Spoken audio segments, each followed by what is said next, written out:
name is Neha Banerjee. I have secured All India Rank 20 in UPSC Civil Service Exam 2019. आज मैं आपके साथ अपनी पूरी 1 साल और 1.5 साल की जो प्रिपरेशन स्ट्रैटेजी है वो मैं आपके साथ आज शेयर करना चाहती हूँ। तो मैंने अपनी जो इलेक्ट्रिकल इंजीनियरिंग की बीटेक है, I have completed that in 2018 from IIT Kharagpur, and then I went on to work with Adobe Systems in Noida throughout the year from July 2018 to January 2020. So मैं अपनी ऑलमोस्ट पूरी preparation के दौरान मैं job के साथ ही मैंने प्रिपेयर किया और मैंने इंटरव्यू से 10-15 दिन पहले ही जॉब से रिजाइन दिया। वो भी उसके अलग रीजन थे, इसलिए नहीं क्योंकि मैं श्योर थी कि मेरा इंटरव्यू में हो जाएगा, ऐसे कुछ कारण नहीं था उसके पीछे। तो चलिए आज हम शुरू करते हैं कि कैसे मैंने अपनी पूरी 1-1.5 साल की तैयारी सेट की और कैसे कैसे मैंने अपनी प्लान को स्ट्रैटेजाइज किया। So let's come to the phase one. Like when now when I look back to my preparation, मैं अपनी पूरी preparation phases को कुछ parts को कुछ phases में divide कर देती हूँ ताकि you get a structured idea of your entire journey. So let's come to phase one. So in this now I'm speaking from the perspective of a person who is absolutely a novice in this field. मतलब कोई ऐसे इंसान जैसे मैं एक engineering background से थी, तो मेरे लिए सब कुछ काफी नया था। तो उस हिसाब से मतलब ये जो फेज वन है ये बेसिकली एग्जाम को जानने का अच्छा फेज होता है। इन दिस फेज जैसे मैंने भी मतलब अपने खुद का जो मोटिवेशन है कि क्यों ये एग्जाम करना है, तो मेरे लिए ये फेज लगभग स्टार्ट हुआ था फरवरी 2018 के आसपास। उस टाइम पे मुझे ये एग्जैक्टली पता तो नहीं था कि मुझे यही करना है, तो मैं एक्चुअली एक्सप्लोर कर रही थी कि मुझे क्यों ये करना है। तो इसका भी एक प्रोसीडियर होता है। For example, I went to the library, I picked up the newspaper, and then I started reading it. And as more I read, the more I enjoyed them. जैसे मुझे लगा कि अगर मैं न्यूज़पेपर पढ़ती हूँ तो आसपास पूरी दुनिया भर और इंडिया के मतलब हमारे आसपास जो भी चीजें हो रही है उसकी एक अच्छी आइडिया हमें मिलती है। तो even if I do not qualify UPSC, at least I will be a better person. At least I will be a more knowledgeable person. तो वो हर एक मैं किसी भी फील्ड में जब वो एक एसेट तो है ही ना, अपने आसपास की चीजों को जानना। तो उसी मानसिकता के साथ मैंने अपनी न्यूज़पेपर की पढ़ाई धीरे से स्टार्ट की। In this phase, you did not make any notes. I also did not make any note in this phase one. I just got hold of the exam. I took a look into the syllabus. कि syllabus क्या है, क्या-क्या चीजें हैं. And gradually I found out that yes, probably this area is for me because I started enjoying the syllabus components, history, geography, polity, इतना सब कुछ पढ़ना होता है. And आपको हर एक चीज के बारे में मतलब जानना होता है. तो this thing intrinsically appeals to me very much. Then I started knowing myself, what I want out of my life, and gradually I felt that this exam is something which I can relate to very highly. Like before this also I was exploring other areas of expertise like an MBA program or maybe a PhD outside or maybe some research oriented work or this. Those were also very good work and my friends were doing them with a lot of motivation. But when I used to do them, I lacked that dedication and that motivation. But for UPSC Civil Services, I felt that yes, this is probably my area and I had that kind of commitment. I don't know from where, but that came. And probably this idea that like anybody can clear this exam only by hard work, by dedication, by planning and strategizing. This thing appeals to me very highly. Like you don't have to run after people, you don't have to give money here and there and मतलब कोई ऐसा कुछ नहीं करना पड़ता। आपको अपनी कड़ी मेहनत से इस चीज को हासिल प्राप्त करनी होती है। तो ये जो चीज है ये वाली फैक्टर मुझे बहुत ही आज भी मुझे बहुत अपील करती है। तो फिर उसके बाद धीरे धीरे मैंने न्यूज़पेपर पढ़ना स्टार्ट किया, सिलेबस को जानना स्टार्ट किया। मैंने यूट्यूब में बहुत सारे टॉपर्स के टॉक्स देखे। इसमें भी मैं आपको यही बोलना चाहती हूँ, जैसे आप आज मुझको सुन रहे हैं, कल आप किसी और को सुनेंगे, तो इसमें आप कंफ्यूजन के लिए कोई जगह ना रखें। Don't get confuse by listening to multiple persons. Just get inspired by their journey. For example, when I used to watch the videos, I used to find out many inspiring videos of people. For example, somebody had cleared it with in 5th attempt, and then but he kept on till that.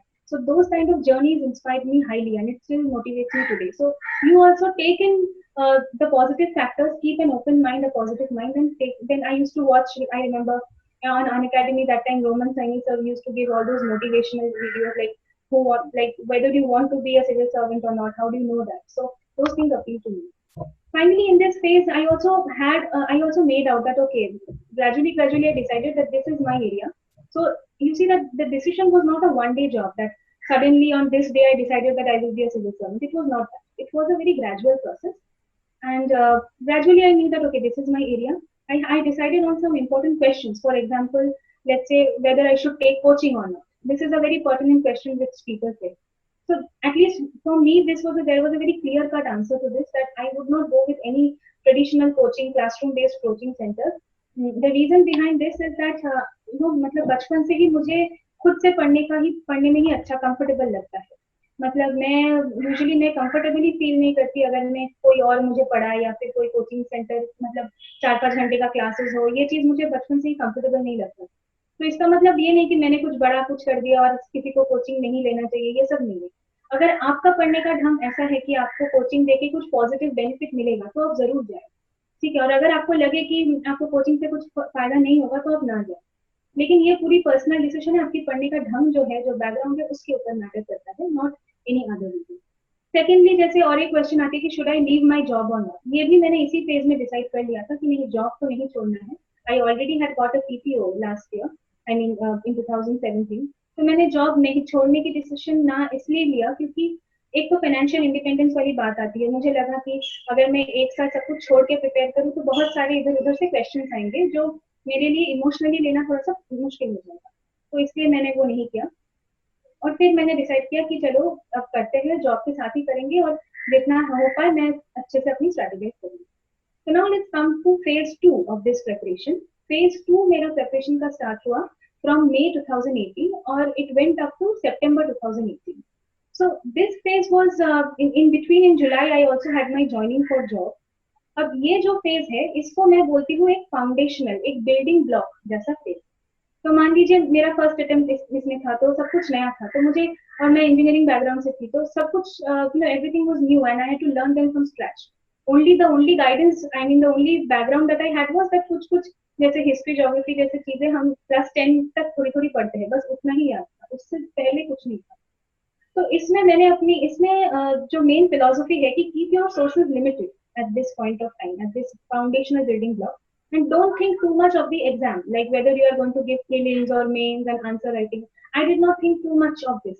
I just went into the subjects. मतलब अगर हम subject को ही पहले से ना जाने कि ये पॉलिटी है क्या, ये ज्योग्राफी में लैंडफॉर्म्स है क्या, तो मतलब हम ये डिसाइड क्या करेंगे कि हम क्या लिखेंगे, आंसर राइटिंग क्या करेंगे.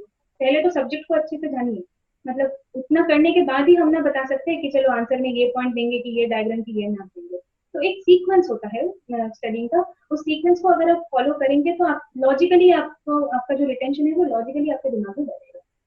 तो इसमें मैं, वैसे तो सबका ही ऑलमोस्ट सिमिलर सोर्सेज होता है, लेकिन फिर भी मैं अपना अपना सोर्सेज भी एक बार बता देती हूँ. कुछ ज्यादा कुछ न्यू नहीं है, लेकिन थोड़ा सा पढ़ने का तरीका शायद न्यू हो सकता है. वैसे मैंने अपनी एक ब्लॉग भी लिखी है, उसमें भी ये सब कुछ एकदम अच्छे से डॉक्यूमेंटेड है, आप चाहे तो गो थ्रू कर सकते हैं. तो चलिए आते हैं अभी हम आपकी जीएस की जो प्रिपरेशन थी, मतलब ये जो फेज था मई टू सितंबर 2018 फेज 2, इसमें पैरेलली तीन चीजों, I mean I was going through three things parallelly. One is the GS block, another one is current affairs और अनदर वन इज ऑप्शनल. तो मैं एक एक करके डिस्कस करती हूँ. तो जीएस में सबसे पहले मैं आती हूँ ज्योग्राफी और ज्योग्राफी में. तो ज्योग्राफी में जैसे पहले मैंने क्लास 11th और 12th की एनसीईआरटी थी, उसके साथ कभी कभी एनसीईआरटी पढ़ने में थोड़ा सा बोरिंग लगता है, मतलब एक जैसा वो एक मोनोटनी आ जाती है. तो उसमें मैंने अमित सेनगुप्ता सर की यूट्यूब वीडियोस देखे, क्योंकि उन्होंने काफी इलस्ट्रेटिव वे में उनको एक्सप्लेन किया है. अच्छा, अभी ऐसा है कि एनसीईआरटी पढ़ने का सही ढंग कैसा है.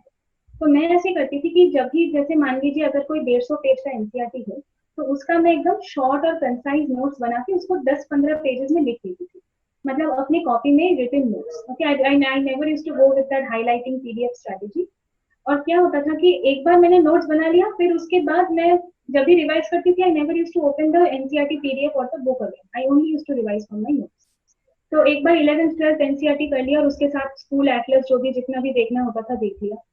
फिर उसके बाद अगर हम आते हैं एनवायरमेंट में, तो एनवायरमेंट में भी ये शंकर आईएएस की बुक आती है, लेकिन वो सब बोलते थे, मैंने भी खरीदी, लेकिन पता नहीं मुझे उस बुक का सीक्वेंस बहुत हैपजर्ड लगा. मतलब लगा कि एक चैप्टर ऐसे दिया है, फिर दूसरे चैप्टर नेक्स्ट मोमेंट में, मतलब कोई लॉजिकल कनेक्शन नहीं मिला.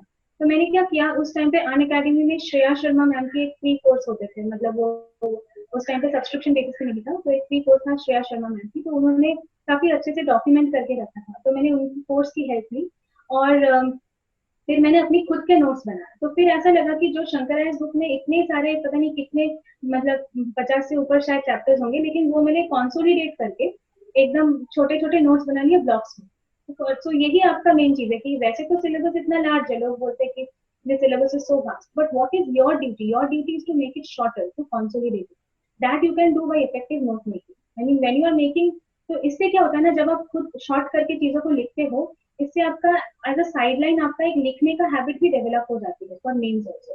और आप जैसे हम मेन्स में जैसे बोलते हैं कि टेबल्स में या फिर चार्ट्स में साइंटिफिकली लिखो, तो वो लिखने का तरीका भी डेवलप हो जाती है धीरे धीरे, राइट। फिर उसके बाद अगर हम आए मॉडर्न हिस्ट्री में, तो मॉडर्न हिस्ट्री में भी सबको पता है कि स्पेक्ट्रम का जो राजीव वही सर का जो बुक आता है वही है, लेकिन वो भी मुझे काफी मतलब थोड़ा सा पढ़ते पढ़ते नींद आने वाली थोड़ी सी तेज आती है उसकी। तो इसीलिए मैंने क्या किया, मृणाल सर के यूट्यूब चैनल में श्री प्रतीक नायक सर की एक कोर्स था उस टाइम पे मॉडर्न हिस्ट्री का। तो मैंने उस कोर्स से बहुत मुझे मदद मिली, और सर एक्चुअली इतनी एनर्जेटिकली समझाते थे कि, और उनका जो कोर्स है वो एकदम it goes parallel to Spectrum. तो मैंने उस कोर्स का सहारा लिया, और इसमें मैंने कोई नोट्स नहीं बनाया बिकॉज स्पेक्ट्रम तो पूरी पढ़नी होती है, but to understand spectrum I got a lot of help from Pratik Naik sir's books for modern history. For ancient medieval history and art and culture, I always used to look at them as one block.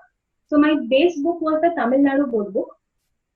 Tamil Nadu board book because actually अगर हम direct NCERTs new NCERTs पढ़े ancient medieval art culture के लिए, तो new NCERTs में ना sequentially दिया नहीं है, मतलब आपको ये डायरेक्ट समझ में नहीं आएगा कि ये राष्ट्रकूटास पहले आए थे या पल्लवास पहले आए थे।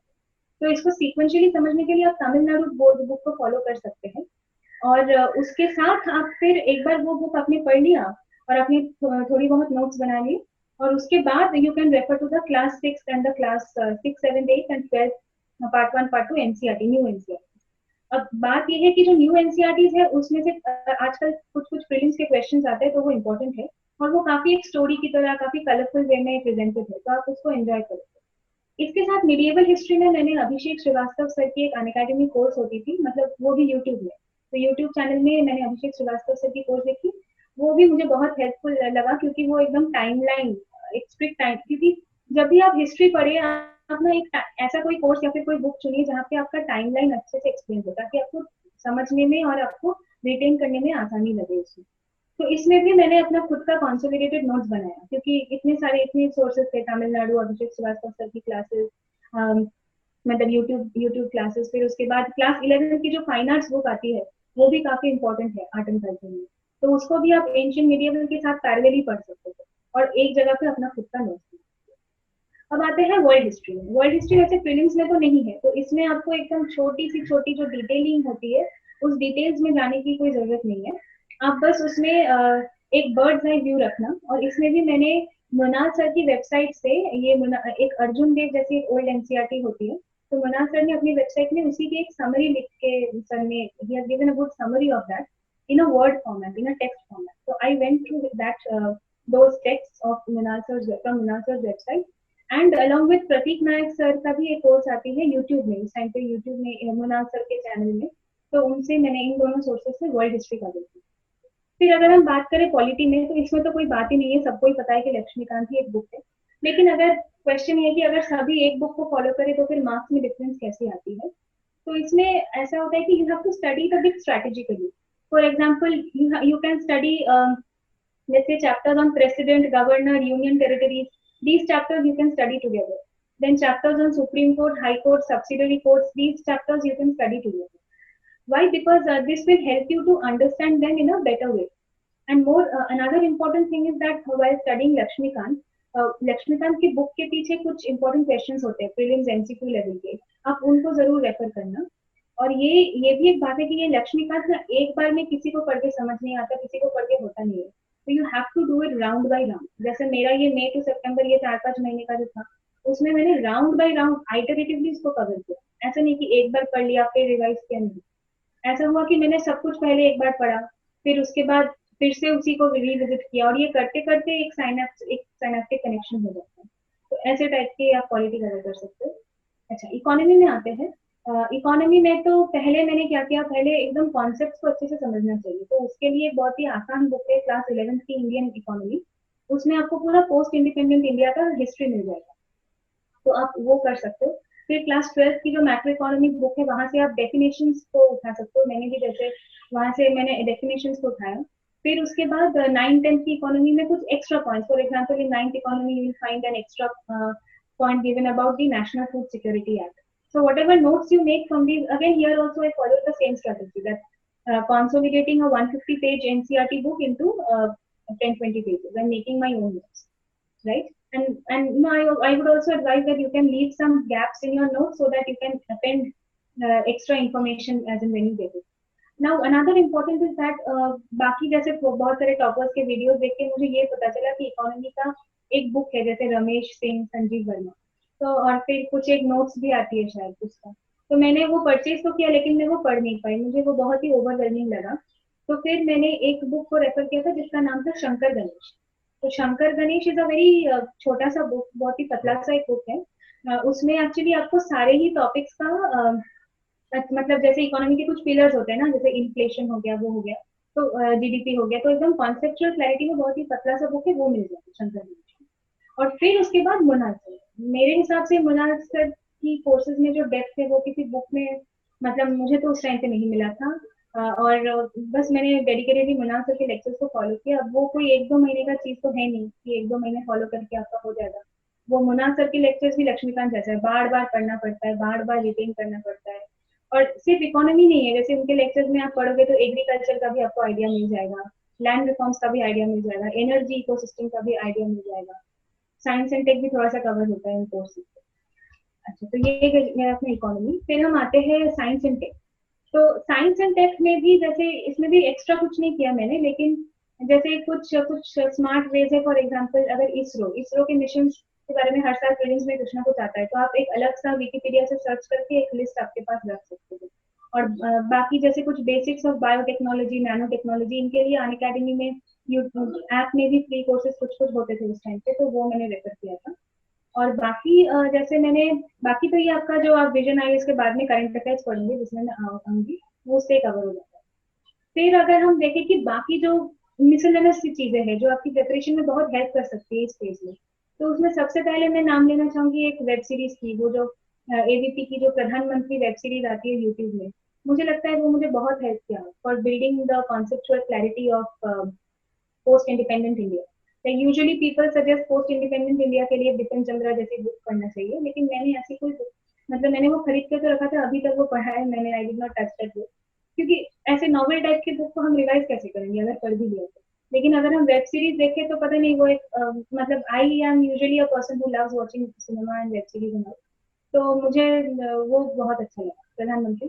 उसके साथ कुछ कुछ बहुत ही अच्छे एनसीईआरटी है। फॉर एग्जांपल एक एनसीईआरटी आती है contemporary world politics, that is an NCERT of class 12 I think, that is a very good NCERT, it will give you the background of all, मतलब जब आप इंटरनेशनल रिलेशंस की current affairs से पढ़ोगे तो आपका बैकग्राउंड बहुत स्ट्रांग हो जाएगा if you are studying from that NCERT. फिर कुछ और सोशियोलॉजी के एनसीईआरटीज होते हैं, सोशियोलॉजी के सारे एनसीईआरटीज नहीं, कुछ ऐसे एनसीईआरटीज जिसमें कुछ डेमोग्राफी आपके कुछ, जैसे एक एनसीईआरटी में मुझे पता है जैसे लिखा था कि कम्युनलिज्म का डेफिनेशन, सेक्युलरिज्म का डेफिनेशन, तो वैसे टाइप की एकदम एनसीईआरटीज की खूबियां यही है कि बहुत ही इजी वे में वो, एक तो बहुत ही क्लियर वे में, बहुत ही ल्यूसिड वे में वो लिखा है, ताकि you find them very easy to retain, and secondly you read page after page and you not even feel that you have read so much। और आप उसको अगर कॉन्सोलिडेट कर लो तो आपका तो बहुत ही अच्छा हो जाएगा। उसमें तो एनसीईआरटीज आप तो जरूर कीजिए ऐसे करके, कुछ सोशियोलॉजी, कुछ पॉलिटी के, जैसे 6 to 10 कुछ पॉलिटी के एनसीईआरटीज है, एक पॉलिटिकल थ्योरी की एनसीईआरटी आती है, उसमें भी ना जैसे कुछ कुछ एग्जांपल्स है। फॉर एग्जांपल मुझे याद है एक एग्जांपल था कुछ 6th या 10th एनसीईआरटी में कि कुछ बोलीविया या फिर ब्राजील में ऐसे एक देश में उन्होंने एक बार वाटर सप्लाई को प्राइवेटाइज कर दिया, तो क्या ऐसे टाइप ऑफ एसेंशियल सर्विस को प्राइवेटाइज करना चाहिए? तो ये चीज आपको कहीं एक्स्ट्रा नहीं मिलेगा, ये आपको एनसीईआरटी में मिलेगा, और ऐसे एग्जांपल को आप अगर ऐसे में या फिर किसी जीएस आंसर में कोट करिए तो अच्छा होगा। फिर एनसीईआरटी में कुछ टर्म्स होते हैं जैसे पावर हेजेमनी, कि फिर ऐसे टाइप की टर्म्स आप जरूर नोट कर लीजिए, that will form the base. So this was the one strand of phase two, which is basically the NCRTs and the foundational blocks, right? Next, let's come to what I did for my optional. So I was parallelly carrying on with my optional, that was electrical engineering. अब मेरा optional थोड़ा बहुत covered था because I was a student of electrical engineering, and thankfully when I was doing BTech I did not know about the civil services. तो उस time पे मैं अपनी जो क्लासेस होती थी उसमें काफी कॉन्सेंट्रेट करती थी, और मेरा प्लान भी यही था कि मैं एकेडमिकली भी इलेक्ट्रिकल इंजीनियरिंग के ऊपर ही कुछ करूँ। तो इसीलिए ये एक added, it was a blessing in disguise I would say. But हाँ, यूपीएससी के लिए अलग से भी पढ़ना होता है, तो मैंने क्या किया उस टाइम पे ऑप्शनल के लिए मैंने सिर्फ अपना बस मतलब I use to just go through the syllabus, जैसे 14 टॉपिक्स है ऑप्शनल में, तो I started from the easiest topic in the optional, and whatever sources I had, I made notes, short notes, and I just started doing the previous year question paper. तो directly I started with the previous year, ऐसा नहीं कि पहले theory करूंगी फिर उसके बाद solve करूंगी, ऐसा नहीं। मतलब directly I started only from the previous year question paper in this. Okay, अभी हम थर्ड स्ट्रैंड की बात करते हैं इसमें, जहाँ पे हम करंट अफेयर्स की बात करेंगे। तो करंट अफेयर्स में ऐसा था कि I already told you that in the month from February to March April I went through the Hindu newspaper and some magazines, not from an academic point of view but just to question myself whether I am interested in this field or not. तो आप भी ऐसा कर सकते हो। आपको अगर ये लगे कि आपको यूपीएससी करना है कि नहीं, आप समझ लेना कि अगर आपका करंट अफेयर्स में थोड़ा बहुत इंटरेस्ट है तो मतलब you may be in the right field, right. तो अभी इस फेज में मैंने क्या किया था, I wanted to make it more structure. I mean पहले तो मैं बस न्यूज़पेपर पढ़ती थी और रख देती थी, नो नोट्स नथिंग। बट फिर मुझे लगा कि अगर नोट्स नहीं बनाऊंगी तो मैं इंटरकनेक्ट कैसे करूंगी चीजों से। So then I went through the folder strategy. This is also written in my blog how I had made folders in a detailed way. But फिर भी मैं आपको अभी शॉर्ट में बता देती हूँ। तो ऐसे किया था कि मैंने करंट अफेयर्स के लिए अपने वर्ड, माइक्रोसॉफ्ट वर्ड में ही ऐसे 3-4 फोल्डर्स बनाए थे, GS 1 2 3 और 4, और उनके अंदर सब सेक्शंस के जैसे। और फिर मैं हर दिन जो आर्टिकल्स आते थे, जैसे मैंने हिंदू पढ़ा उसके साथ मैंने कुछ वेबसाइट्स को रेफर करती थी, जैसे IAS बाबा का डेली करंट अफेयर इनसाइट्स। तो ऐसे बस इन्हीं दो वेबसाइट्स को फॉलो किया, और न्यूज़पेपर ही मेन था। कभी कभी वेबसाइट नहीं भी हो पाता था, ऐसा नहीं कि रेगुलरली करती थी, कभी कभी। लेकिन उस वेबसाइट को इनिशियली फॉलो करने का बेनिफिट ये है कि कभी कभी आपको पता ही नहीं चलता कि न्यूज़पेपर से क्या इंपॉर्टेंट है क्या नहीं है, you don't know that what to read and what to leave in the newspaper. So those current affairs, those websites will guide you in that. Those three initiatives like IS Baba's Daily Current Affair, Insights Daily Current Affair, or any website which you are comfortable with, right? Those will guide you in what is there, what you should take from the newspaper and what not. So whatever important materials I found, the most important step that I took here was to interlink, the topics among themselves. Okay, for example, अगर आज ऐसा कोई editorial आता है जिसमें कि they are discussing on, let's say, food security, right to food campaign. So I know, okay, this can be asked under GS3 food security, or it can be also a part of GS2 poverty and hunger, right? And then I will document the link, or I will prepare a short summary type of that editorial on my own. अभी ऐसा है कि ये चीज एक gradually develop करता है। हो सकता है कि आपको पहले ही दिन में पता ना चले कि कौन सा आर्टिकल कौन से पार्ट में इम्पोर्टेंट है, but most important is that you should keep doing this exercise, and if you are following them, and talking should means it's not that this is the only strategy. This is again a disclaimer, this was completely my view, right? And right, so what I used to do was I kept up with that, and the benefit that I got from here was I got a good idea of the main syllabus through this exercise, through this interlinking, right? Because see, this is not like a school exam, this is not like a university exam कि कोई एक fix syllabus है और आपने यहाँ से यहाँ तक पढ़ के पास हो गए, ऐसा तो नहीं है। मतलब इसमें एक आपका एक क्या बोलते हैं उसको, like you have to have an insight on every topic, and that is why you need to interconnect, you need to interlink in between the topics. So this daily exercise will help you. Now problem is that when I joined office after July, that time this exercise would not be possible for me to do on a daily basis. So that time what I did was I shifted this entire strategy on a weekly basis. कि मान लीजिए मैं अगर पूरी दिन भर ना भी होता था, तो अगर थर्सडे, मान लीजिए वीक के मिडिल एक डे थर्सडे को पकड़ के मैं मंडे ट्यूसडे वेंसडे का न्यूज़पेपर खत्म करती थी और ऐसे लिंक कर लेती थी, फिर संडे को करती थी। लेकिन I tried not to keep a backlog of more than 7 days. As far as newspaper reading and current affair linking is concerned. And along with the current affair linking from newspaper, there's some website, I used to revise them also from time to time. And one more important thing is that there are some topics in your GS syllabus which will develop its base only from the current affairs. For example, the international relations part. तो जैसे मैं मान लीजिए मैंने ये मई 2018 से ये exercise start किया, फिर जब मैं सितंबर की एंड तक पहुंची, फिर मैंने देखा कि मेरे पास ऑलरेडी बहुत सारी चीजें हैं इस टॉपिक से रिलेटेड। तो फिर आईआर पार्ट रिवाइज करने में मुझे और कोई एक्सटर्नल सोर्स तो फिर कोई कोर्स करने की जरूरत नहीं पड़ी, मैंने बस अपने इन जो वर्ड में जो से उन्हीं को रिवाइज किया। ठीक है। और एक बात है करंट अफेयर्स में जो परेशानी हुआ था मुझे, जो मैं आपके साथ शेयर करना चाहती हूँ कि इनिशियली जब कुछ पता नहीं होता तब, जैसे मान लीजिए अगर कोई आरटीआई के ऊपर कोई एक आ गया, राइट टू इन्फॉर्मेशन के ऊपर, तो आपको पता ही नहीं है मान लीजिए कि एडमिनिस्ट्रेशन में आरटीआई का क्या इंपॉर्टेंस है, तो आप समझ नहीं पाओगे कि क्या चल रहा है उस एडिटोरियल में। तो इनिशियल डेज में आपको बहुत टाइम लगेगा इस एक्सरसाइज में, and that time it's important that we be a bit dedicated on that because it will take time. Okay, like let's say I'm reading an editorial on RTI and I don't have any idea of the evolution of RTI. So थोड़ा तो background research करना ही पड़ेगा ना Wikipedia से, या फिर आप RTI for UPSC बस इसी टैगलाइन से आप सर्च करते हो, आप रेलिवेंट वेबसाइट्स में जाके कुछ कुछ इन्फॉर्मेशन निकाल के आप उसको भी नोट कर लो और उसको समझो। For example I can share my strategy, जैसे मैं मई 2018 में ही एक आया था कि ट्रम्प ने कुछ जेसीपीओए को छोड़ दिया ईरान, तो यूएस ईरान कॉन्फ्लिक्ट का शुरू हो गया वहां से। लेकिन ये न्यूक्लियर कॉन्फ्लिक्ट है क्या, व्हाट इज द म्यूचुअली, है ना, एक मैड डॉक्ट्रिन है, फिर नो फर्स्ट यूज पॉलिसी है। तो ऐसा कभी कभी ऐसा होगा कि आप एकदम जाल में फंसते ही जाओगे, आपको लगेगा कि अरे करंट अफेयर करने में इतना टाइम लग रहा है तो स्टैटिक कब करना। So this is where your maturity comes in. This is where the balance in your preparation comes in. Okay. And these are the phases where you will feel like that I am not in the right path and what to do, but do not get demotivated. These phases happens to everybody. मेरे साथ भी हुआ था। ठीक है। तो फिर मैंने एक स्ट्रैटेजी किया था कि मैं करंट अफेयर ना रात के टाइम पे करती थी, क्योंकि ताकि मेरा टाइम थोड़ा सा लिमिट हो जाए, 1.5 घंटे 2 घंटे टाइम दे के खत्म करो उसको, और फिर संडे को उसको रिविजन करो। तो आप भी अपने हिसाब से आपके जो लाइफ में जो भी कंस्ट्रेंट्स है उसके हिसाब से ऐसे कर सकते हो। ठीक है। बट पढ़ो, मतलब ऐसा मत करना कि करंट अफेयर पूरा ही रिवीजन पीडीएफ के भरोसे छोड़ दिया, ये मैं सजेस्ट नहीं करूंगी personally, because I feel that newspaper reading still it's relevant, right.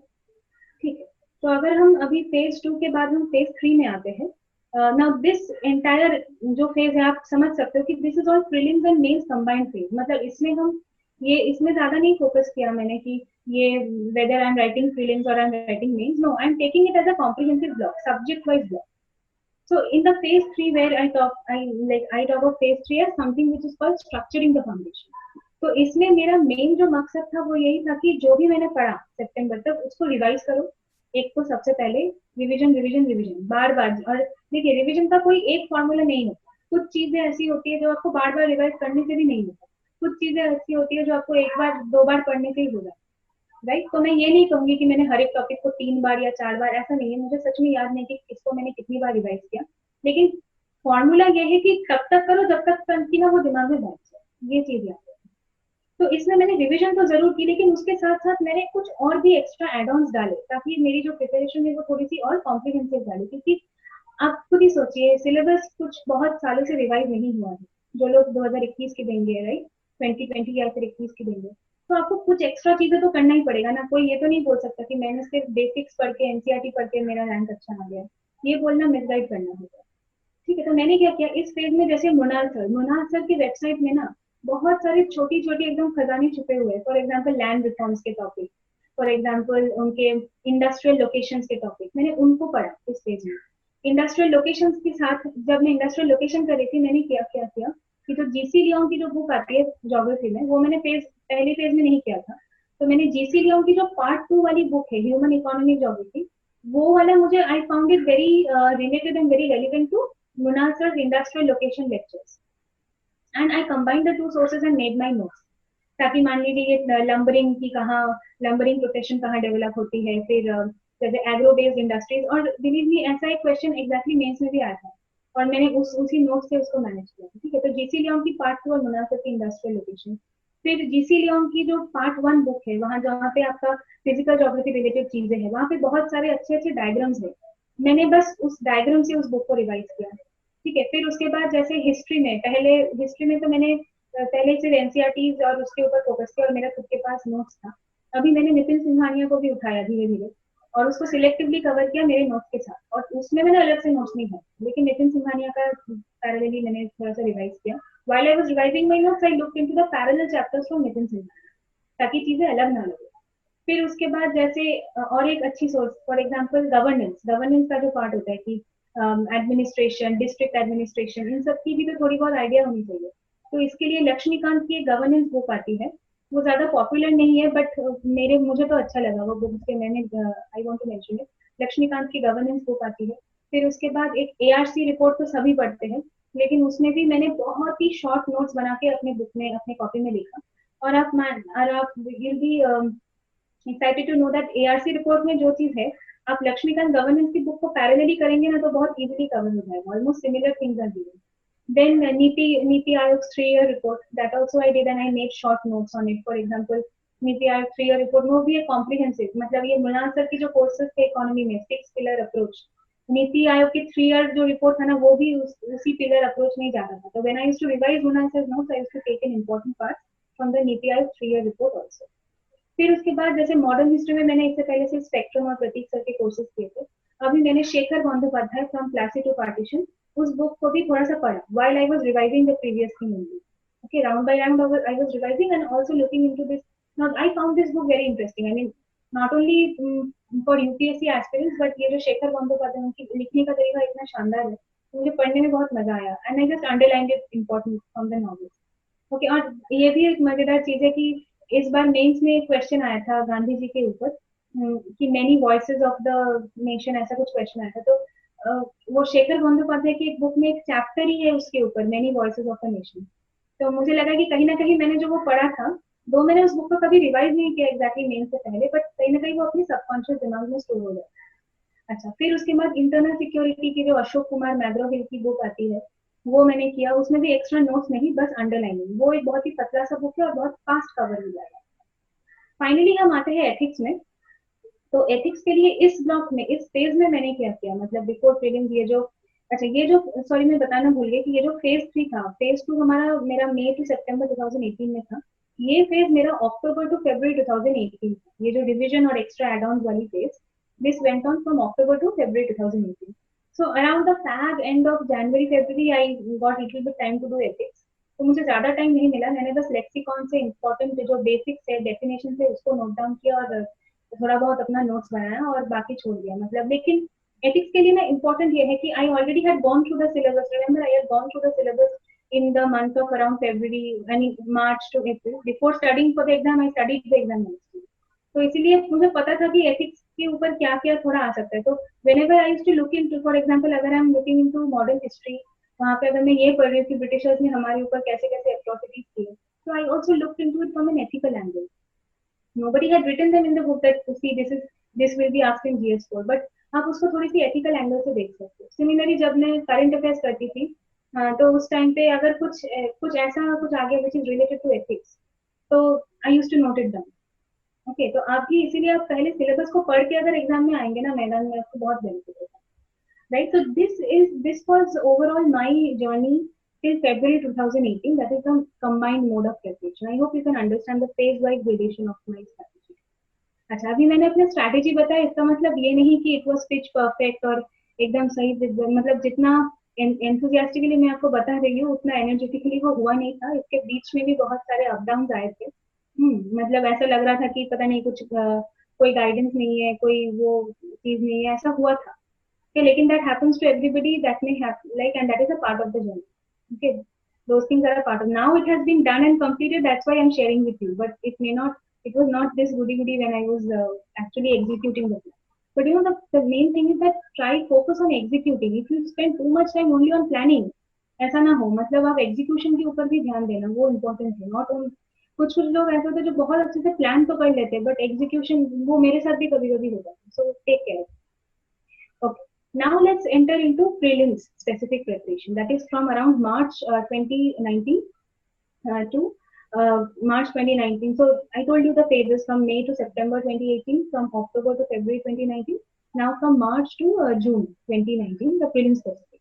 इसमें भी मैंने अपने ब्लॉग में लिख दिया है। तो इस जो प्रीलिम स्पेसिफिक फेज होता है उसमें आपका दो parallel strands of preparation usually चलता है। In my case it was two strands.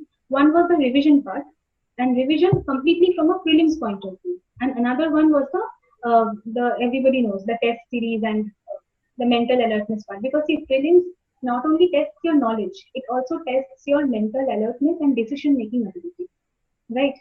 तो जैसे मान लीजिए मैं अगर रिवाइज कर रही हूँ from a completely prelims point of view, like I have studied let's say geography, so many things, But when I revise it from a prelims point of view, I actually have to take a map of India and I have to point out the rivers and tributaries, or because UPSC asks that, I don't know from where do they get so many rivers names and all. Every हर साल आता है कोई ना कोई national park, wild life sanctuary, reverse, इनका names, location, flora fauna कुछ ही लेते हैं. तो ये सब मेंस के लिए तो हम करते नहीं है, लेकिन प्रीलिम्स के लिए हमें करना पड़ेगा. सिमिलरली जब हम पॉलिटी करते हैं तो मेंस के लिए एक बर्ड्स आई व्यू रखते हैं, एनालिटिकल बेंड ऑफ व्यू रखते हैं, लेकिन प्रीलिम्स के लिए हमको एकदम सेंटेंस ओरिएंटेशन भी देखना होता है कि सीजेआई पहले प्रेसिडेंट को कंसल्ट करता है या प्रेसिडेंट पहले सीजेआई को कंसल्ट करता है. तो ये एकदम लीनियर स्टडी में नहीं आता. आप जब टेस्ट पेपर देते हो, जब फुल लेंथ टेस्ट देते हो, मतलब उसी से ये मतलब that is something which makes you aware कि अच्छा मेरा प्रिपरेशन है. फिर उसके बाद आप जब फुल लेंथ टेस्ट दोगे, जैसे मैंने काउंट तो नहीं किया था क्योंकि I was a working professional, तो I used to give test after lunch, मतलब लंच के बाद मैं ऑनलाइन टेस्ट देती थी. I purchased the Insight that prelims test series, but I won't say it was very useful. Rather, I found many free initiatives more useful than any paid ones. For example, Insight 75-day revision plan was important. Then IS बाबा का 60-day plan. फिर उसके बाद जैसे IS parliament में कुछ government schemes के कुछ PDFs है जो मैंने रेफर की थी प्रीलिम से पहले. फिर उसके बाद विजन आईएएस के कुछ टेस्ट थे. विजन आईएएस का अभ्यास एक टेस्ट था जो मैंने, वो 3 टेस्ट होते थे, 3 टेस्ट हुआ था उसमें, मतलब ऑफलाइन टेस्ट था ताकि वो, क्योंकि 1 साल से मैं जॉब ही कर रही थी तो मेरा तो मतलब कुछ तो ऐसा हो ताकि मुझे थोड़ा कनेक्टेड फील हो एग्जाम से, कि वो जाके देने का वो जो फीलिंग है, इसलिए मैंने 3 ऑफलाइन टेस्ट दिया था फिलिंग से पहले, right.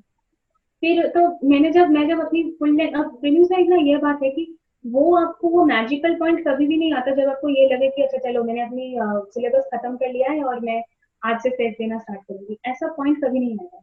So better that from March only, I mean 2-3 months before prelims only, you start giving the full length test. और आप उसमें अपने आप को चेक कीजिए.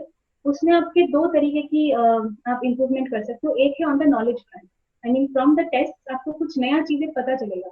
फॉर एग्जाम्पल ऐसे कुछ चीजें होंगे जो आपको हिस्ट्री में मान लीजिए पहले नहीं पता, लेकिन आपको अभी पता चलेगा from the solutions of the test.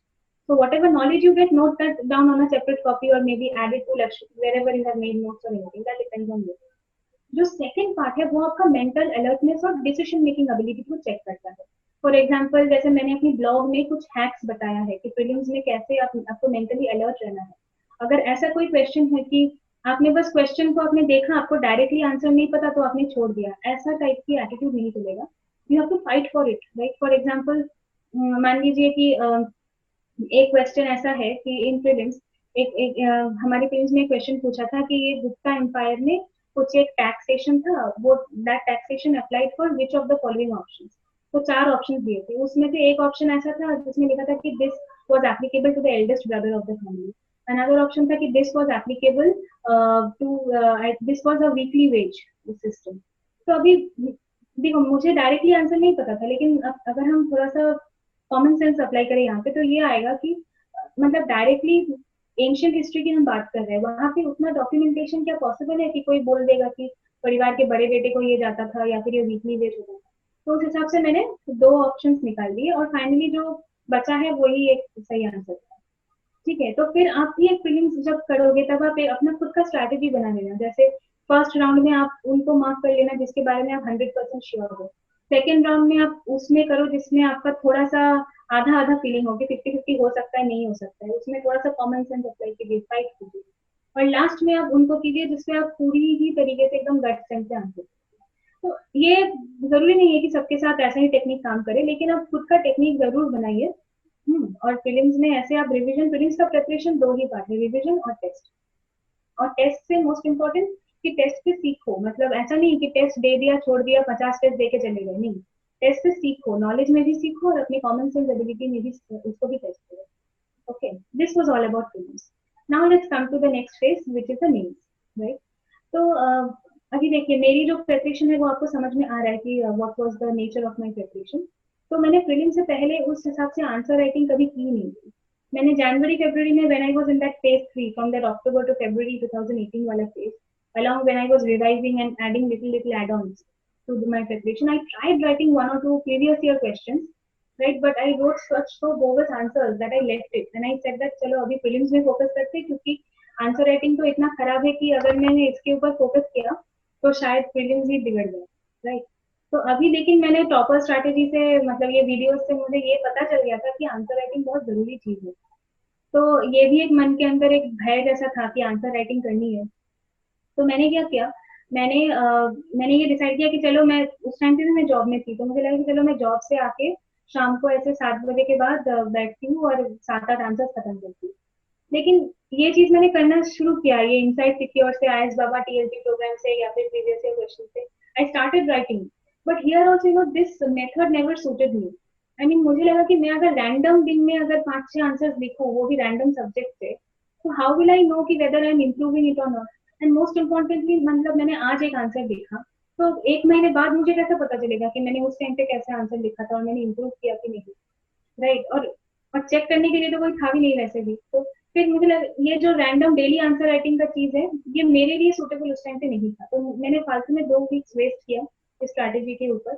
और मैंने सोचा कि चलो अभी खुद का ही कुछ करना पड़ेगा, right, because this is not suiting मी।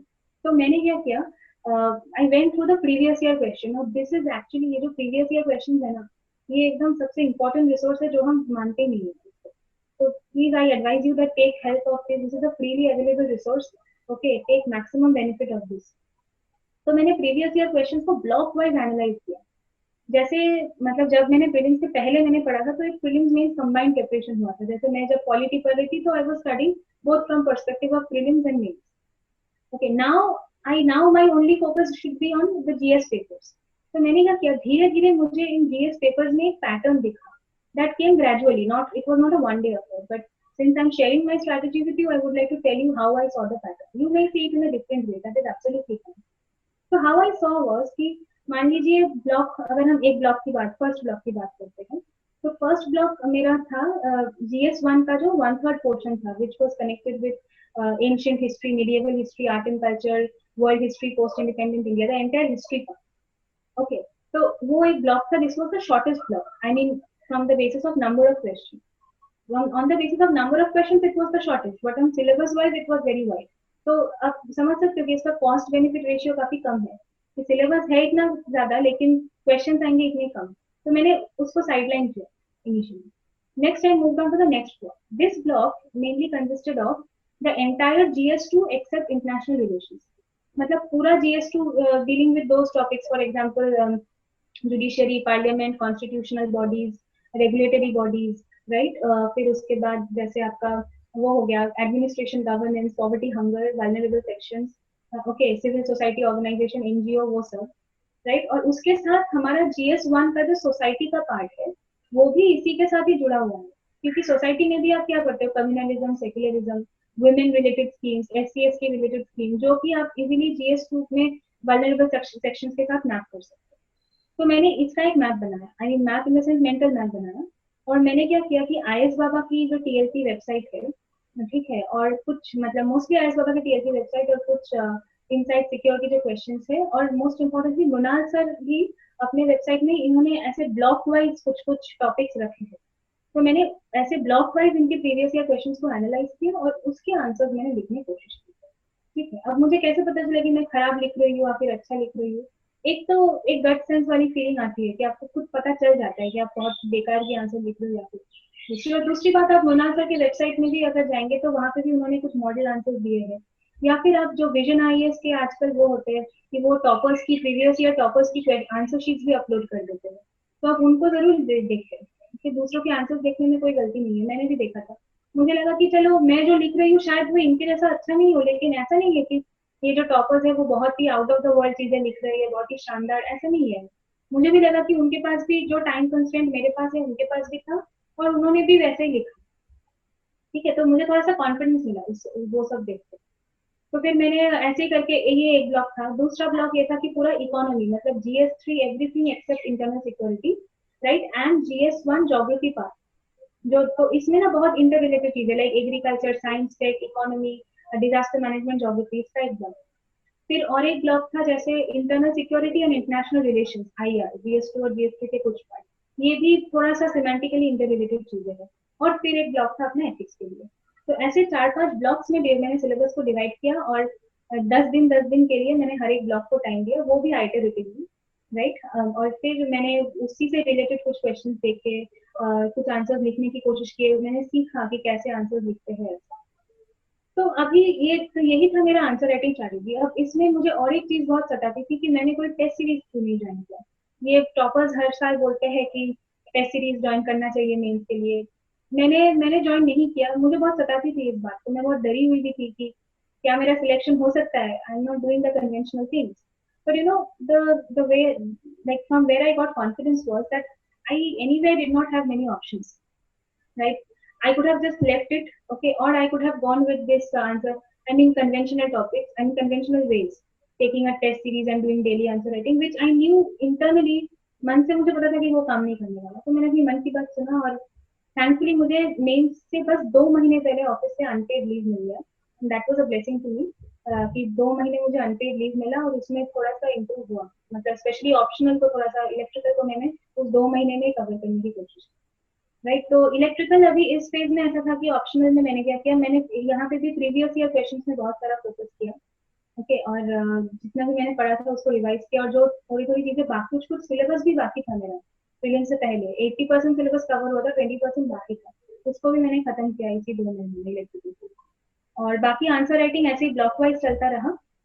मैं अगर थोड़ा सा आइडिया दूं कि मैं कैसे आंसर्स लिखती थी, वो भी आपको ब्लॉग से मिल जाएगा, मैंने अपलोड कर दिया है, मैंने मेरे कुछ सैंपल आंसर्स। तो मेरा आइडिया यही था कि इसमें भी एक मिथ चलती रहती है कि आंसर्स में बहुत सारे मैथ्स दो, बहुत सारे डायग्राम्स दो। मुझे ये चीज अच्छा नहीं लगता था ज्यादा। आई मीन, वो प्रेजेंटेशन को इम्प्रूव जरूर करती है मैथ्स और डायग्राम्स, लेकिन अगर कंटेंट ही नहीं है तो वो आपको बचा नहीं पाएगा। ठीक है, मतलब तो कंटेंट के ऊपर, content is the king. Okay, मेरा answer usually it was a combination of points and paragraphs.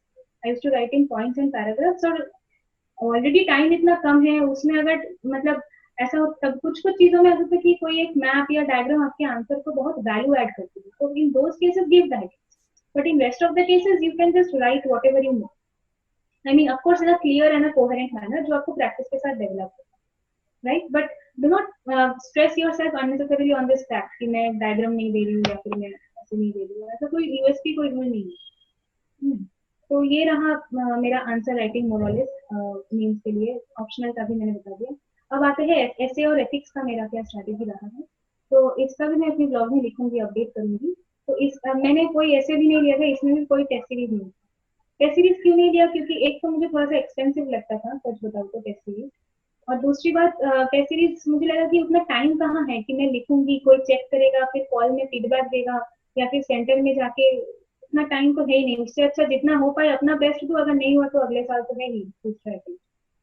ऐसा ही टाइप की मेंटेलिटी थी उस टाइम पे। लेकिन फिर ऐसे के लिए मैंने क्या किया, मैं मुझे लगता है सितंबर 20 को हमारा एग्जाम था, और अगस्त फर्स्ट वीक तक मैं एकदम ब्लैंक थी ऐसे में, मैंने एक भी ऐसे नहीं लिखा था उस टाइम पे। तो then I what I went through was, again I read some of the previous year toppers ऐसे। कुछ पढ़ के अच्छा लगा, कुछ पढ़ के लगा कि मैं शायद इससे अच्छा कर सकती हूँ अगर मुझे लिखने का स्पेस मिले तो फिर उसके बाद मैंने मतलब वैसे भी मुझे थोड़ा लिखने का थोड़ा सा आइडिया था, मैं किसी को मिसगाइड नहीं करना चाहती, मतलब I love writing right from my college days only. But ऐसा नहीं था कि मैं यूपीएससी लेवल ऐसे लिख सकती हूँ। उसके लिए कंटेंट चाहिए होता है। तो ऐसे के लिए भी मैंने कुछ कुछ चीजें मैं तैयार करके गई थी, like quotes of famous personalities like Albert Einstein, mother Teresa. फिर उसके बाद जैसे कुछ फिलोसोफर्स के कोट्स थे। तो फॉर एग्जाम्पल मुझे याद है कि मैंने फाइनल एग्जाम में आर्टिफिशियल इंटेलिजेंस के ऊपर ऐसे लिखा। अब आर्टिफिशियल इंटेलिजेंस के ऊपर उसको स्टार्ट करने का मैंने थोड़ा सा इनोवेटिवली स्टार्ट किया। मैंने एक कोट उसमें पढ़ा था कि एक फिलोसोफर है जिनका नाम है नीत्शे। तो नीत्शे ने एक बार ऐसा एक कॉन्सेप्ट दिया था, concept of a superman, he used to call it the uberman. So I started my AI essay with that kind of philosophy. Is AI leading us to that kind of a Superman world? तो ये थोड़ा सा innovative लगता है। ये थोड़ा आपके ऊपर है, किसी कोचिंग सेंटर के पीडीएफ में ये नहीं मिलेगा, ये आप खुद से करोगे, और ये एग्जाम से 1 महीने पहले ही कर लेना, इससे ज्यादा टाइम नहीं लगेगा। ठीक है, आप स्कूल ऑफ लाइफ के वीडियोस देखें। स्कूल ऑफ लाइफ के वीडियोस में भी, यूट्यूब वीडियोस में भी कुछ कुछ फिलोसोफर्स के बारे में अच्छी अच्छी चीजें, मुझे थोड़ा सा इंटरेस्ट था इन सब फिलोसोफर्स के बारे में जानने, तो वहां से मैंने कुछ कोर्स लिया। राइट, एथिक्स में भी सिमिलर स्ट्रैटेजी। एथिक्स, क्योंकि इससे पहले मैंने एथिक्स से बस टर्म्स वो पढ़ लिया था लेक्सिकॉन से। अभी मैंने मुनाल सर की वेबसाइट में कवन सर एक है, कवन सर, उन्होंने एथिक्स का बहुत अच्छे से उन्होंने एक्सप्लेन किया है सिलेबस को। सिलेबस के वर्ड्स को मैंने उनकी वेबसाइट को रेफर किया, मतलब ऑफिस जाते जाते शटल में मैं इसको पढ़ लेती थी, क्योंकि वीडियो तो था नहीं, तो टेक्स्ट पढ़ने में इजी होता है, तो वही मैंने पढ़ लिया, अलग से नोट नहीं बनाया, बस समझ लिया। और बस एथिक्स में थोड़ा सा आंसर राइटिंग किया मैंने, 3 फुल लेंथ टेस्ट दिए एथिक्स में। और एथिक्स में मेरा स्ट्रैटेजी यही था कि first I use to attend the normal questions and then I use to go for the case studies, क्योंकि केस स्टडीज में थोड़ा सा टाइम लगता है, उसमें आप हो सकता है कि आप सोल्यूशन के ऊपर सोल्यूशन दे ही रहे हो, तो पेपर खत्म नहीं होगा अगर आप लिमिट ना करोगे, तो इसलिए first complete the conventional questions and then go to the situation. तो कन्वेंशनल क्वेश्चन तो ठीक है, आप पढ़ लोगे जहाँ से भी। और see, ethics is a paper where you have a lot of scope to innovate, where you have a lot of scope to say your I mean your feelings। और ethics कोई हवा से नहीं बनती, वो भी आपको GS 1 2 3 से ही रेफरेंस लेनी पड़ती है। ठीक है, अगर आप मान लीजिए अगर आप किसी डिस्क्रिशन करप्शन इन सब की बातें कर रहे हो तो एथिक्स में, तो that you have already kind of studied in GS 2 from ARC report.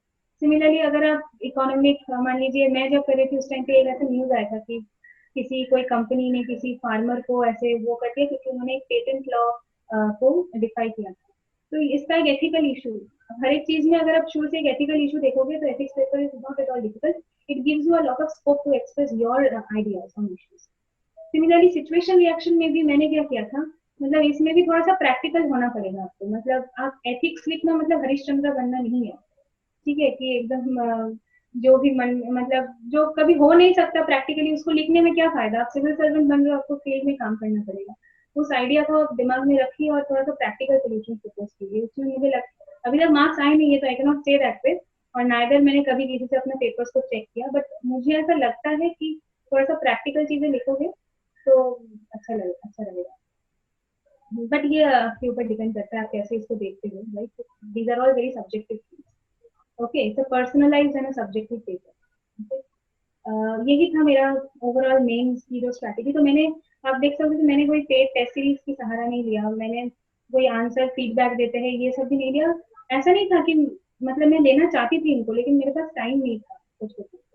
ठीक है, तो क्वेश्चन ये है कि आपका जो भी सिचुएशन है अपनी लाइफ में, उसके ऊपर आप मतलब ज्यादा विचलित ना रहे कि अरे इसका वो है उसका वो है, अपने आप को बार बार किसी और से कंपेयर ना करें। ठीक है, मतलब मैं इन फेज से गुजर चुकी हूँ, इसलिए I am giving you this advice that do not compare yourself with anybody, because सबकी ही लाइफ में कुछ ना कुछ अपने अपने प्रॉब्लम्स है, सभी लोग अपने अपनी चीजों में उनको उसको ठीक करने में लगे हुए हैं। तो you also have to focus, you have to accept your constants. Okay, मेरे पास टाइम एक कॉन्स्टेंट था, वो एक कॉन्स्टेंट, मैं दूसरे शहर में थी, वो सब, लेकिन उसके बावजूद भी मैंने मतलब ऐसा नहीं हुआ ना कि चलो इसको छोड़ देते, मतलब see positivity always boosts positivity, right? I mean, you should take it this way that see, when I used to write the paper, all these ये जो दिमाग में ख्याल आते कि क्लियर होगा कि नहीं होगा, एथिक्स में 120 मिलेगा कि 110 मिलेगा, ये सब सोच आता ही नहीं दिमाग में। बस क्वेश्चन है, पेपर में पेन है, लिखो, खत्म करो paper, right? One more important strategy is that in GS I attempted almost all the questions. ठीक है, तो time management is very important, और मैंने ऐसे 2 फुल लेंथ टेस्ट दिए थे, जो कि मैंने वो दिल्ली जाके थोड़ा सा, मतलब मैं नोएडा में काम, I was working with Adobe in Noida, so I one day I traveled to Delhi to buy some test papers, mock test papers from the shops, okay, in Karol Bagh, and then I brought them and I gave 2 full length tests before the actual main exam। तो उसमें किसी में भी मैंने GS 1 2 3 4 दिया, 8 test total दिए, किसी में भी मेरा पेपर कंप्लीट ही नहीं हुआ।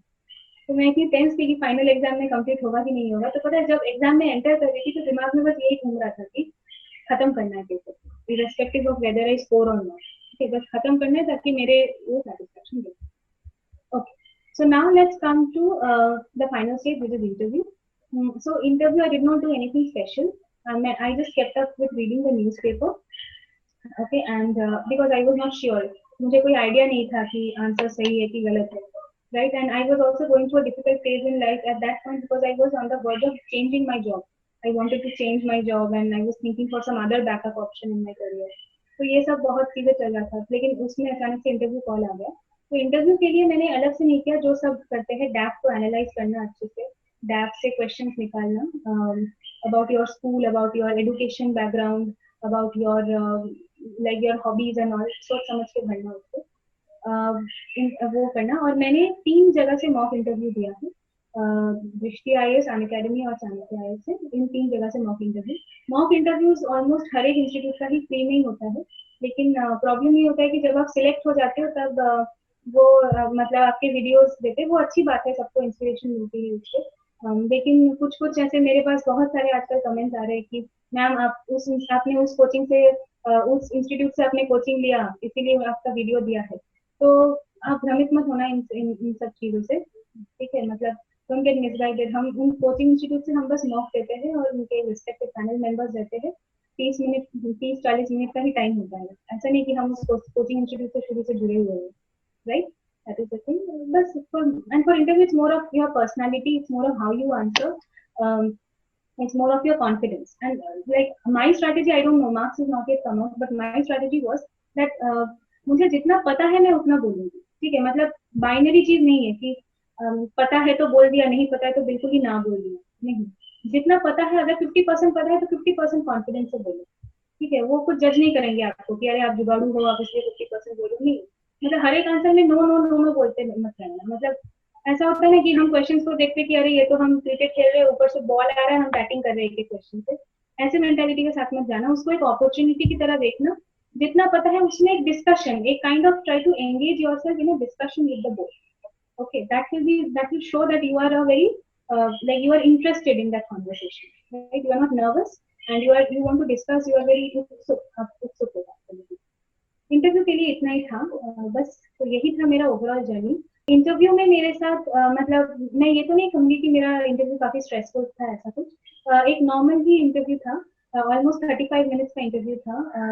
तो first panel, the chairman of the panel, he asked me questions related to my education background. I mean why UPSC after IIT, जो कि एक बहुत ही कॉमन क्वेश्चन है, right?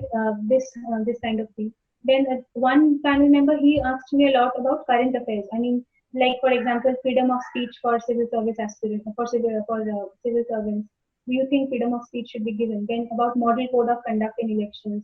Then about artificial intelligence. Then about beti bachao beti padhao. So he deliberately he was asking such different questions so that ताकि एक के साथ एक कोई लिंक ना रहे। वो शायद यही टेस्ट करना चाहते थे कि आप मतलब डाइवर्स टॉपिक्स को एक साथ विजुअलाइज कर पाते हो कि नहीं। मतलब एक बार में आपसे पूछेंगे AI, फिर दूसरी बार में वो बेटी बचाओ बेटी पढ़ाओ में आ जाएंगे। So it was that diverse, right? One of the panel.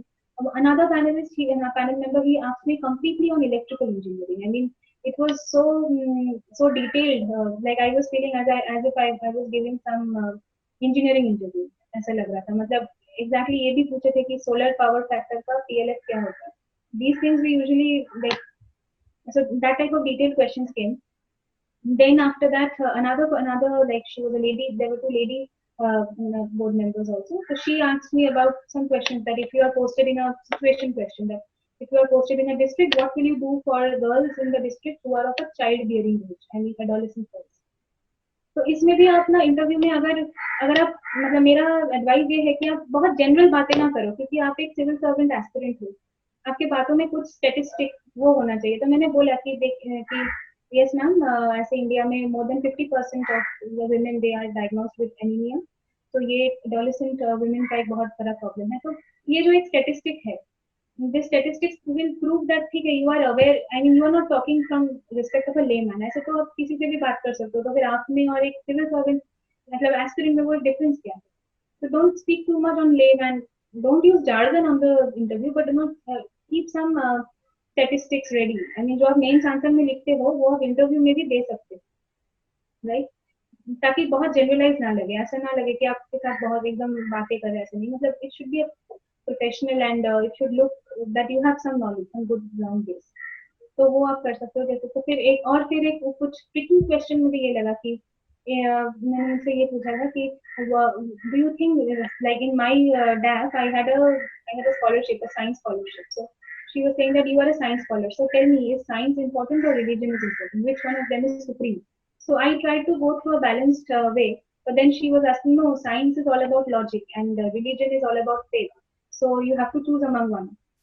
So these are actually provocations that they want to check the diversity in your personality. Like you are a science student, but let's say you absolutely give a very unbalanced kind of an answer. No, no, science is the absolute supreme. There is no place for religion. I mean, if you're saying this kind of thing, then they will say that okay, like she's from a science background and there is no diversity in personality. So my answer to this was that ma'am, science and religion, they answer different questions in life.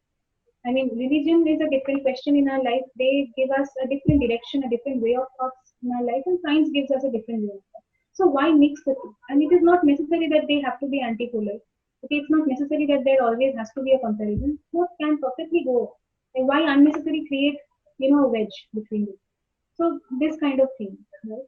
One more thing is that usually they like the people like the board members, they were very cordial enough. I'm very thankful that they were cordial, but they were not very reciprocative of whatever I was saying. Like if I used to go with a smile on my face after every answer, they did not reciprocate that. Like they were very serious enough and like they were like looking at me in this way. It was not an uncomfortable situation, but many people say that no, they warm you, like they give a very warm like reception to you. It's not that also. It's a very professional and a very perfect interview. You'll feel very good after coming out. You will not worry about the result. You'll feel that ठीक है हो गया इतनी respected panelist के सामने अपनी बात बात को मैंने रखा है. इंटरव्यू स्टेज में मेरे साथ भी वही था कि मतलब 1 साल 1.5 साल तक एकदम चुपचाप खुद बैठ के मैंने प्रिपेयर किया और फिर अचानक से मुझे मतलब बोलने का मौका तो मिला है मतलब खुद को मैं कौन हूँ ये बोलने का मौका तो मिला है तो इसका फायदा उठाना. रिजल्ट क्या है वो तो बाद में लेकिन वहां तक अगर पहुंचे हो तो फुल पॉजिटिविटी के साथ अपने बात को पेश करना यही एडवाइस. तो जैसे मैंने आपसे अपनी पूरी स्ट्रैटेजी रखी है मतलब मेरी जो जर्नी है तो इसमें से सबसे जो इम्पोर्टेंट लर्निंग्स क्या थी जो मैं आपके साथ अभी शेयर करना चाहती हूँ. तो सबसे पहले जो लर्निंग है कि यहाँ पे जो सारे ही एस्पिरेंट्स हैं उनके सबके भी कुछ पॉजिटिव पॉइंट्स होते हैं और कुछ नेगेटिव पॉइंट्स होते हैं. ऑलमोस्ट मतलब ऐसा नहीं है कि जैसे आप अगर मेरी बैकग्राउंड को देखेंगे तो आपको लगेगा कि शायद मैं आईआईटी से हूँ या फिर मैं एडोबी में जॉब करती थी तो ये बहुत ही एक कलरफुल पिक्चर बट ऐसा बिल्कुल भी नहीं था. मतलब आप खुद ही सोचिए अगर मैं एक टेक्निकल बैकग्राउंड से हूँ तो मुझे ह्यूमैनिटी सब्जेक्ट का ज्यादा आइडिया होगा नहीं. एक तो वो बात है. दूसरी बात है कि हाँ जॉब तो था लेकिन टाइम कंस्ट्रेंट भी थे. लेकिन अगर टाइम कंस्ट्रेंट थे तो मेरे प्रायोरिटीज भी सही से सेट थे कि चलो टाइम कंस्ट्रेंट है तो इसलिए मैं जो चीज इंपॉर्टेंट है पहले मैं उसी को पढ़ लूंगी. तो आप देखेंगे कि पूरी ही आपकी जो जर्नी है यूपीएससी में this is ultimately like everybody has their own strength and weaknesses. तो आजकल जैसे मतलब ऐसे ऐसे कमेंट करना ऐसे ऐसे टाइप की चीजों को कि चलो ये है तो इसका तो तय है या फिर दिस पर्सन फैमिली फैमिली में इतने सारे आईएएस आईपीएस है तो इसका तो होना ही है. तो ऐसी टाइप की चीजों से आप बचिए खुद को बचा के रखिए. राइट जैसे आप मुझसे देख सकते हो तो मेरे आसपास फैमिली में ऐसा कोई नहीं था जिससे मुझे डायरेक्ट इंस्पिरेशन मिल सके. मेरे दोस्तों में भी कोई नहीं था. ठीक है फिर मैंने किसी को बताया भी नहीं. सबसे अहम बात ये कि मैंने पूरी जर्नी में अपनी दोस्तों को बताया भी नहीं कि मैं ये कर रही हूँ. ठीक है और फिर मतलब कुछ कुछ फ्रेंड्स तो डायरेक्ट रिजल्ट के दिन ही उनको पता चला कि मैं यूपीएससी की तैयारी कर रही थी. मैं किसी को नहीं बताया क्योंकि ये ड्रम बीटिंग करने का फायदा क्या कि मैं कुछ कर रही हूँ सबको बता के आप क्या कर लोगे. यूपीएससी को तो फर्क नहीं पड़ता आपने किसी को बताया नहीं बताया. उसको तो यूपीएससी को तो बस प्रीलिम्स और मेंस में और इंटरव्यू में आपका परफॉर्मेंस दिया वो that is what matters to them. So इसीलिए अपनी प्रायोरिटीज को बहुत अच्छे से सेट कर रखिए. ठीक है मतलब आप ऐसे कंक्लूजन ड्रॉ करना कि this person is from this background this person is from that background इसीलिए इसका हुआ मेरा कभी नहीं होगा. I am from a rural area so I won't be able to clear UPSC. आप बायसेस मत रखिए अपनी प्रिपरेशन के साथ खुद को ओपन रखिए कि हाँ मतलब मैं ट्राई करके तो देखूं. मतलब ऐसा नहीं कि किसी ने आपको फोर्स तो नहीं किया कि यूपीएससी करना है. बिकॉज देखिए आजकल तो हम एक बहुत ही डाइवर्सिफाइड वर्ल्ड में रहते हैं जहाँ पे तरह तरह की जॉब्स है. Right we there are so many jobs. It's not that 1970s era यहाँ पे एक ही मात्र अच्छी बात है करने के लिए. तो आपको फिर भी यूपीएससी क्यों करना है ये जो क्यों है इसको बहुत स्ट्रांग रखिए. ये आपका पूरा 1 साल 1.5 साल 3 साल जितना भी टाइम लगे कि आपको ये why if you know this why nicely ना this is the only word which will motivate you. One more thing is that you don't need to search for external motivation कि मेरे दोस्त मुझे मेरे रिश्तेदार मुझे आके मोटिवेट कर दो. कोई नहीं करने वाला कोई कुछ नहीं करने वाला. मतलब मेरे साथ जो हुआ था मैंने किसी दोस्त के साथ शेयर इसलिए नहीं किया क्योंकि मुझे ये भरोसा ही नहीं था कि वो मेरे मतलब मेरी अंदर की जो डेडिकेशन है इस एग्जाम के ऊपर मुझे लगा कि शायद वो कुछ मायने ही नहीं देंगे इसकी तो मैं क्यों शेयर करूँ अपनी फैमिली मेंबर्स या फिर अपने दोस्त को. तो आपका सबसे बड़ा मोटिवेटर आप खुद हो. अपनी खुद के अंदर ही आप मोटिवेशन ढूंढो. वो क्यों पहले तो क्यों करना चाहते हो उसको अच्छे से देखो. और सिर्फ यूपीएससी के लिए नहीं किसी भी एरिया में know the why first and be your own motivator. ठीक है ये चीज. और कुछ कुछ चीजें ऐसी होती है जैसे जिससे आप बिल्कुल भी भाग नहीं सकते हो। जैसे आपकी फैमिली की कुछ फाइनेंशियल कंडीशन हो, या जैसे मेरे साथ था, जैसे मेरे like my mother is a single parent because I lost my father in 2011 right due to health issue. तो वो एक कंस्ट्रेंट थी मेरी लाइफ में, राइट। बट इसका मतलब ये तो नहीं है कि मैं अभी किसी को बोल दूं कि चलो मेरे लाइफ में ये है तो मैं तो कर ही नहीं सकती, इसका तो इतना अच्छा बैकग्राउंड है, इसके तो इतने पेरेंट्स है जो इनको मोटिवेट करते हैं, मेरे तो है ही। So I cannot keep on saying these things. So you also, I always consider that मुझे जब मैं ऐसे YouTube में जब मैं टॉपर्स की वीडियो देखती थी, तब मुझे ऐसा लगता कि कोई ऐसा है जिसने फिफ्थ अटेम्प्ट तक भी दिया है एग्जाम। तो उस टाइम पे मुझे लगता था कि अरे मेरी तो मतलब my difficulties are nothing as compared to his. I mean, he has kept himself up motivated for 5 times, and I have just started. So what will demotivate me? I mean, just look at his life. So आप ऐसे type की story से inspire रहिए, सारी चीजों की positivity को देखिए। ऐसे मत सोचना कि उन्होंने फिफ्थ अटेम्प्ट तक दिया है तो क्या, नहीं, फिफ्थ अटेम्प्ट तक देना बहुत बड़ी बात है, इसको मानिए। फर्स्ट अटेम्प्ट में तो ठीक है, कर दिया, कुछ स्ट्रैटेजी कुछ काम कर गया होगा, ठीक है, लेकिन जो लोग बार बार दे रहे हैं उनको भी मैं ये बोलना चाहती हूँ कि ऐसा नहीं है कि आप जो बार बार देते हैं वो कुछ शायद मतलब इधर उधर हुआ होगा, लेकिन उसके लिए भी एक अलग सी मोटिवेशन जरूरत है, जिसको मैं तो बहुत ही रिस्पेक्ट करती हूँ। वैसे टाइप के जो टॉपर्स है, एस्पिरेंट्स है, उन्होंने मुझे बहुत मोटिवेट, मुझे मुझे बहुत ही रिस्पेक्ट है उनके लिए। और बाकी आप देखिए, मतलब बहुत सारे सोर्सेज आपके सामने हैं, तो ठीक है, यूट्यूब में इतने सारे फ्री सोर्सेज है, वेबसाइट्स में है, इतना कुछ है, तो आप अपने दिमाग को ओपन रखिए और be ready to accept changes and ready to accept.